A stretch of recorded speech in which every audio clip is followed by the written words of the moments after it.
Hello HSC 26 ব্যাচের শিক্ষার্থীরা, কি অবস্থা তোমাদের সবার? তোমাদের কাঙ্ক্ষিত রসায়ন বইটা কিন্তু প্রিন্ট হয়ে চলে এসেছে। যারা এখনো অর্ডার দাও নাই তারা অর্ডার দিয়ে ফেলো খুব দ্রুত। এবং আজকের এই ভিডিওতে আমরা এই বইটা নিয়ে একটা রিভিউ দিব এবং তোমাদের যারা যারা ফিডব্যাক থাকবে তারা অবশ্যই আমাদেরকে জানাবে, যাতে পরবর্তীতে আমরা আরো ইম্প্রোভাইজড বুক বের করতে পারি। সো বেসিক্যালি আমাদের এই বইটিতে দুইটা অধ্যায় আছে, একটা হচ্ছে রাসায়নিক পরিবর্তন, একটা হচ্ছে পরিবেশ রসায়ন।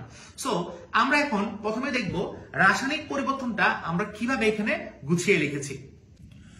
ওকে, তাহলে আমরা দেখে নিব যে আসলে রাসায়নিক পরিবর্তনটা এখানে কিভাবে গোছানো আছে। সো আমরা বইটা ওপেন করলে আমাদের এখানে প্রথমে চোখে পড়বে যে এক নজরে একটা টেবিল, যেই টেবিলে হচ্ছে বিগত বোর্ড পরীক্ষায় কতগুলো সিকিউ এবং এমসিকিউ এসেছে, অর্থাৎ রাসায়নিক পরিবর্তন থেকে ঢাকা বোর্ড, রাজশাহী বোর্ড, কুমিল্লা বোর্ডে কতগুলো এমসিকিউ এসেছে, কতগুলো সিকিউ এসেছে সেটা নিয়ে একটা বিবরণ এখানে দেওয়া আছে।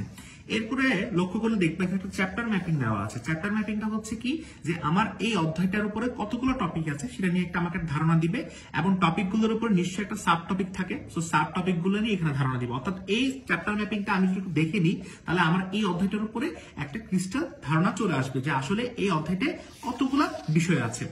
এরপরে দেখবা প্রয়োজনীয় সূত্রবালী, অর্থাৎ আমরা অনেক সময় ম্যাথ সলভ করতে গিয়ে আমরা ফর্মুলা বলে যাই, সূত্র বলে যাই, এবং এই সূত্রগুলোকে আমরা একটা পৃষ্ঠায় নিয়ে এসেছি যাতে আমরা ম্যাথ সলভ করার ক্ষেত্রে আমরা সূত্রগুলোকে যাতে ভালো করে প্রয়োগ করতে পারি। সো অবশ্যই ফর্মুলাগুলো অবশ্যই তোমাদেরকে একটু দেখে নিতে হবে। এরপরে চলে যাচ্ছি আমাদের ডিরেক্ট কন্টেন্টে। আমরা কন্টেন্ট গুলোকে একদম কনসেপ্ট ওয়াইজ ভাগ করছি। যেমন কনসেপ্ট 1 এ হচ্ছে গ্রিন কেমিস্ট্রি দেওয়া আছে, কনসেপ্ট 2 তে দেখবা বিক্রিয়ার দিক এবং বিক্রিয়ার গতিবেগ দেওয়া আছে। সো এই টপিকগুলো পড়ার পরে তুমি দেখবা এই টপিকের আন্ডারে কিছু কি দেওয়া আছে, কিছু এমসিকিউ দেওয়া আছে। ফর এক্সাম্পল আমরা একটু আগে সাম্য অবস্থা নিয়ে আলোচনা করেছি। এই সাম্য অবস্থার উপরে কতগুলো এমসিকিউ আসছে এবং সাম্য অবস্থার উপরে কিছু শর্ট কোশ্চেন আসছে। শর্ট কোশ্চেন গুলো দেখে নিলে আমরা এই টপিকটার উপরে আমাদের ক্রিস্টাল ধারণা চলে আসবে। সো এইভাবে তুমি যখন যাবা প্রত্যেকটা টপিক তুমি পড়বা, প্রত্যেকটা টপিকের কনসেপ্ট পড়বা, কনসেপ্ট পড়ার পরে ওই টপিকের উপরে উদাহরণ দেখবা, এমসিকিউ দেখবা এবং হচ্ছে কোশ্চেন দেখবা। এবং যেগুলো ম্যাথমেটিক্যাল কনসেপ্ট আছে, ফর এক্সাম্পল কেপিকেসি, সেই কেপিকেসির ম্যাথ গুলো এখানে দেওয়া আছে। অর্থাৎ আমরা কেপিকেসি এর উপরে যতগুলো ম্যাথ আমাদের এই সিলেবাসে আছে সেই সিলেবাসের উপরে আলোক করে আমরা হচ্ছে এখানে ম্যাথ গুলা আমরা এখানে দিয়েছি। সো তুমি দেখলে দেখবা যে এখানে অনেকগুলো ম্যাথ আছে, ওই ম্যাথের সাথে সাথে আমার এখানে সমাধানটাও দেওয়া আছে এবং সাথে কুইক টিপস দেওয়া আছে। কুইক টিপসটা হচ্ছে আমাদের কোন একটা টপিকের উপরে ধরো কোন একটা গুরুত্বপূর্ণ একটা ট্রিক্স আছে, সেই ট্রিক্সটা আমরা এখানে শেয়ার করেছি। সো কুইক টিপসটা পড়লে তোমার হচ্ছে ওই অধ্যায়টার উপরে বা ওই টপিকটার উপরে তোমার একদম কি শর্টকাট ধারণা চলে আসবে। সো আমরা শর্টকাট, লং কাট সবগুলো এখানে দিয়েছি। তুমি এটা ভালো করে পড়লে ইনশাল্লাহ তোমার এটা প্রিপারেশন হয়ে যাবে।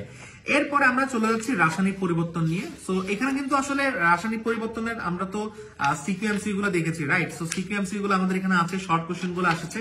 সো এগুলো পড়লে তোমার আসলে রাসায়নিক পরিবর্তনটা ফুল ক্লিয়ার হয়ে যাবে।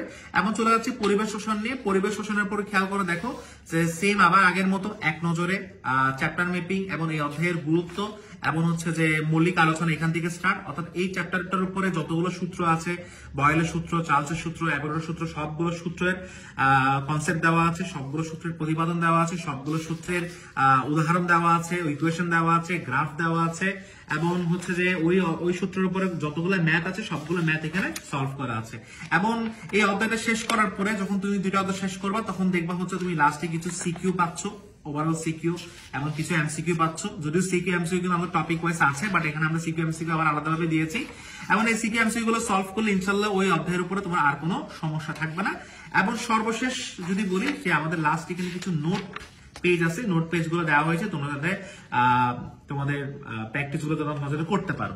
সো ওভারঅল হচ্ছে এটাই যে আমাদের এই বইটা আমরা এমন ভাবে ডিজাইন করছি যাতে তুমি এই বইটা পড়লে তোমার এই দুইটা অধ্যায়ের উপরে ক্রিস্টাল ধারণা চলে আসবে। তো যারা যারা এখনো বইটা নাও নেই তারা বইটা সবাই হচ্ছে অর্ডার দিয়ে দাও।